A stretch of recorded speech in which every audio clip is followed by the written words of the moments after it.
The War That Saved My Life, Chapter 34. I waited for a reply. Twice a day the postman dropped letters through the slot on the front door. Twice a day I went to look.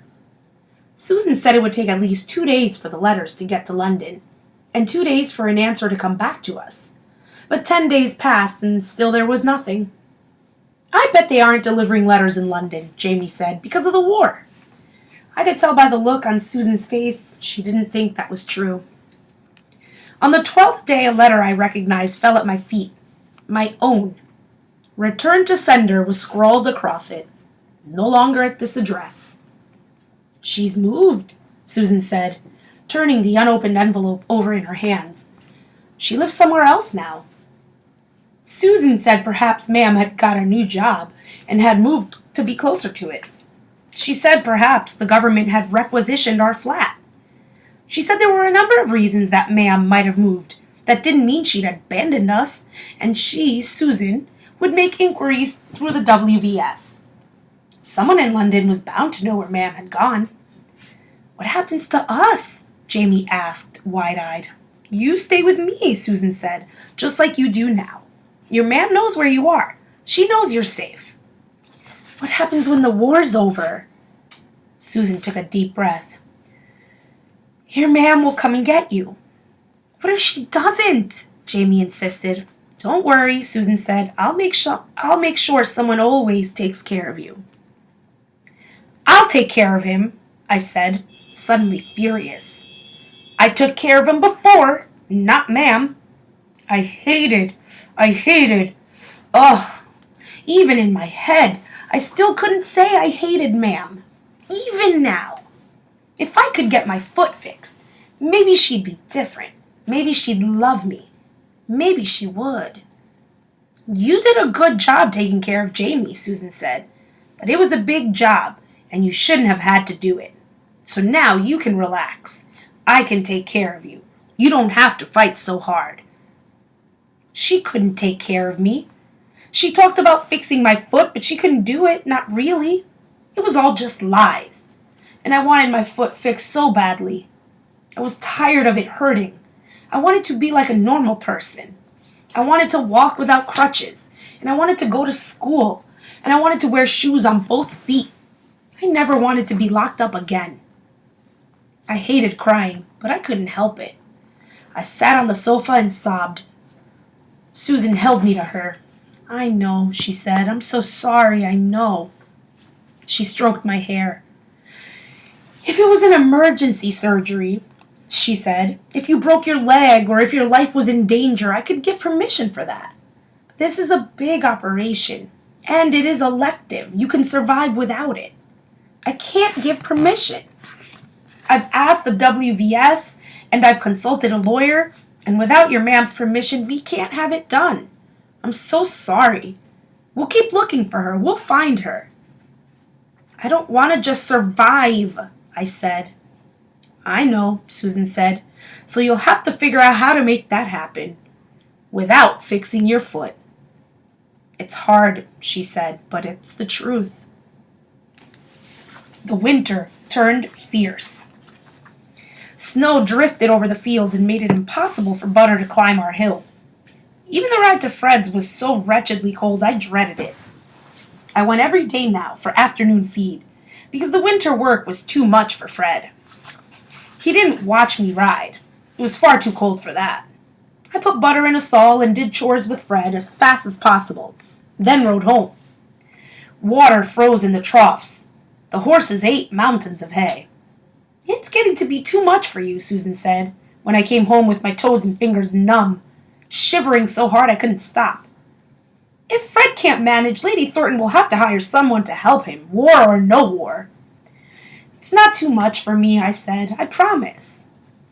Susan insisted I would attend the village school next year.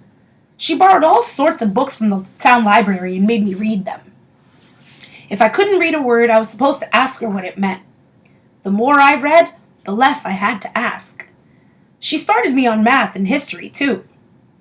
Our days went like this. Susan woke us in the dark and cold. We washed up and dressed as quickly as we could. Downstairs, Jamie tended the fire in the living room, while Susan worked the range. I went out to give Butter hay.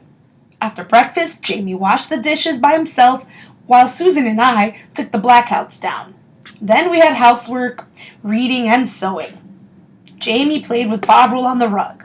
Lunch, school for Jamie, shopping for Susan, me helping Fred. More chores, then dinner. Susan would read out loud while she massaged my bad foot, and then we went to sleep under the mountain of blankets Susan had piled on our bed. Susan looked horrified when the first chilblains appeared on my bad foot. I shrugged. I always get them, I said. She shook her head at me and consulted Fred. He found a piece of stout leather, meant for tack repair, and together he and Susan designed a sort of boot. I stepped my bad foot into it and buttoned it up the side. It was loose, so I could wear extra stockings, and Fred oiled it until it stayed dry even in wet, mushy snow. That kept the chilblains from getting worse. They didn't heal, however, which distressed Susan. I don't know why, I said. They're not bad. They must hurt, she said. I shrugged. They did, and the itching sometimes kept me awake at nights, but I couldn't do anything about it. My foot always hurts, I said. I always get chilblains in winter. Usually I got them on my hands as well.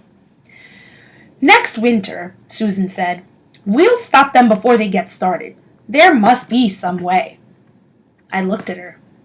Will I be here next winter? She said, starting to look that way. The war's not going anywhere. She bought goose grease in the village and rubbed it on my sores. Stephen's colonel invited me for tea again, and this time I went. The winter was so bleak, I was glad to have something different to do. And anyway, I wasn't as afraid of things as I had been. The colonel wore several cardigans layered over his waistcoat, even though his parlor was warm. He presided very grandly over a tea table set with scones and small ham sandwiches. My dear, he said happily, we've saved up our butter ration for you. They had. They had a whole little dish of butter, along with jam for the scones. Thank you, I said. Take plenty, he urged. I took a tiny sliver. More than that, he ordered, as though he could see me. I laughed. Stephen said, she's got loads, don't worry. And after that, it was easy to relax and eat. Stephen said there was a new poster up by the train station.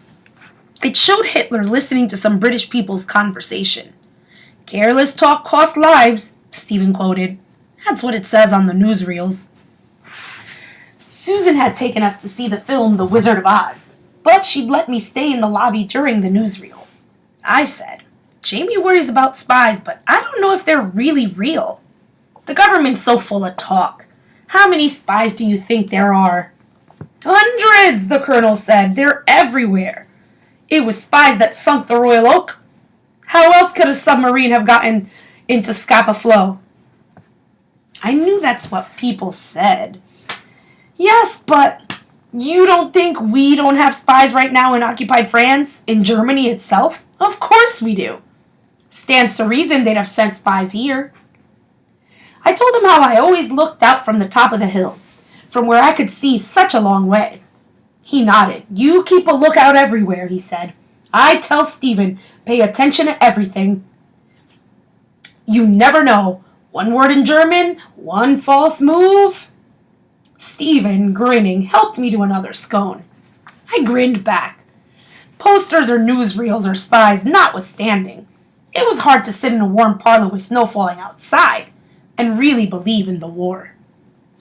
But by the end of January, German U-boats had sunk 56 ships in that month alone. Most were cargo ships trying to bring food and supplies to England. In February, the Germans sunk another 51. The shops looked sparse, coal supplies ran low, and the weather bore down on us like a cold, heavy weight. We went to bed earlier and slept later in the mornings, just to avoid the black misery, until finally the days began to brighten.